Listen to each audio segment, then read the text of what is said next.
Hi, my name is Brian Summer. I am co-chair of the Track Movement Committee, and I am here to talk to you about moving from Track 1 to Track 2. So if you get the track packet, this is the district track packet, you could find it linked into this document on how you found the video, or it can always be found on district65.net. Under Human Resources, there's a frequently requested document section, and it's called the Salary Appraisal System. That's the document you need. So if you are looking in the track packet, all the information that you need to know about starts on page 5. So on page 5, it gives you an overview of what you need to do for track movement. On page 6, it talks about each step of the track movement process of what you need to do in those 3 years, because you must stay on track 1 for 3 years unless you get your master's. We'll talk about that in a second.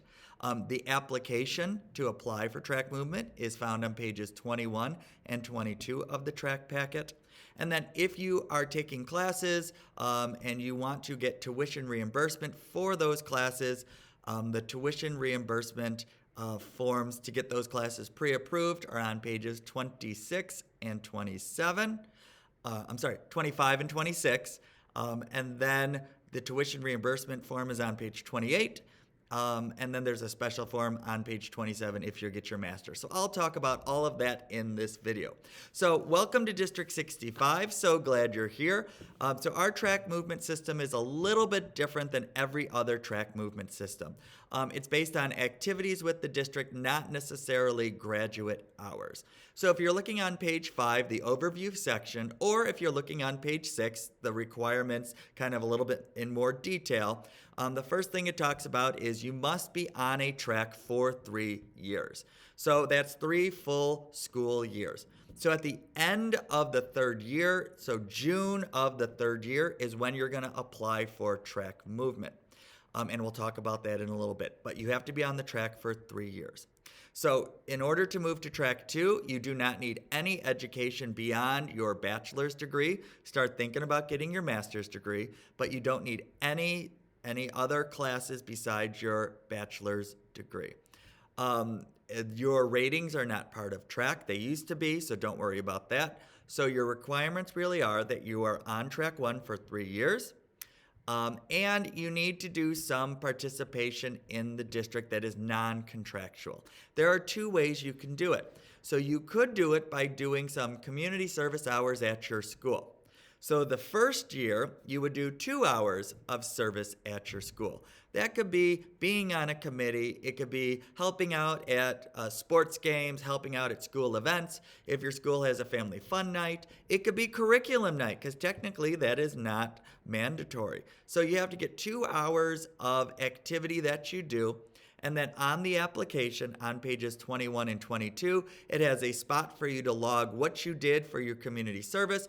And then you need someone to sign for it who verifies that you did that work. So that could be an administrator. If it's like you helped out for the school dance, it could be whoever chaired the school dance.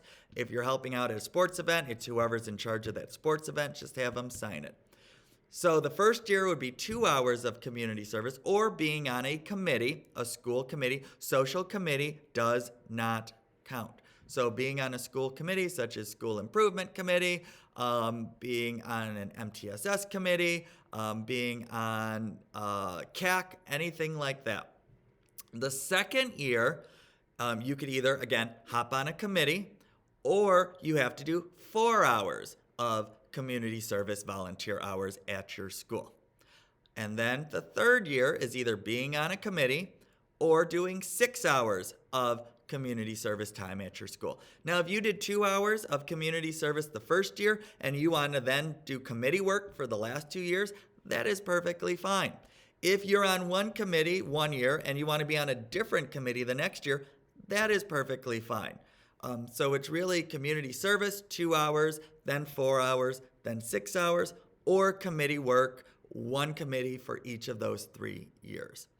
So the application to apply is on pages 21 and 22 of your track packet, and it's very easy to fill out. You just have to put your name, you have to put the date, you have to put what school are you at, which is your pay location, what school is that, and what is your role? Are you a teacher? Are you a social worker?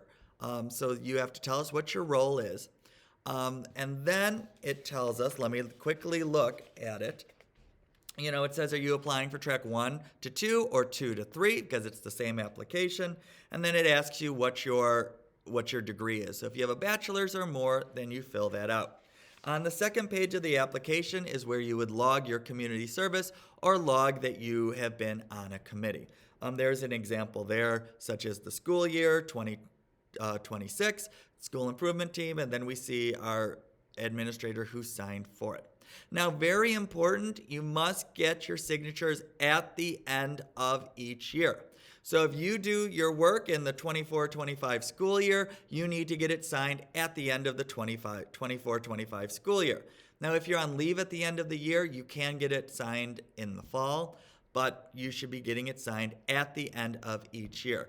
The district is no longer accepting back signing unless you've been here for a couple of years and you're converting from the old system. Then they'll allow back signing until June of 2026. Now, I did say there is a way to move off of track 1 under 3 years, and that's if you get your master's degree. So on page 27, there's a form that says automatic move for your master's degree. So if you get a master's degree while you're on track 1, you will fill out that form on page 27. You will get your official transcript. That is either an electronic transcript that is sent to hiring-process at district65.net, or you have it sealed in an envelope and you email Jamila Pitts and you say, hey, I have my official transcript. When can I come over and hand it to you? Get that transcript in and get that form in. It tells you on the form how to submit the form.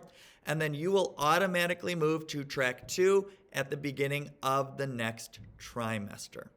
So that's what we've got. The other forms that relate to you are if you want to go for tuition reimbursement, you can. The district will pay up to $200 per credit hour, up to $2,000 a person per year to reimburse you for paying for tuition. The requirements are listed on the form, which is on page 28. You have to at least have been in the district for a year, and it tells you a little bit more information on it. But in order to get that tuition reimbursement, you need the class pre-approved or the master's program pre-approved. Those forms for pre-approval for classes or master's degree are on pages 25 and 26 of the track packet. They basically ask, what's your name, what's your school, where are you taking the classes, what are the names of the classes, and how will they help you in the classroom. Now, you do not need those forms done for track movement. You only need those forms done for tuition reimbursement. Now, if you have any questions, please email your current track movement committee members, and they can give you all the information you need. Thanks so much for watching.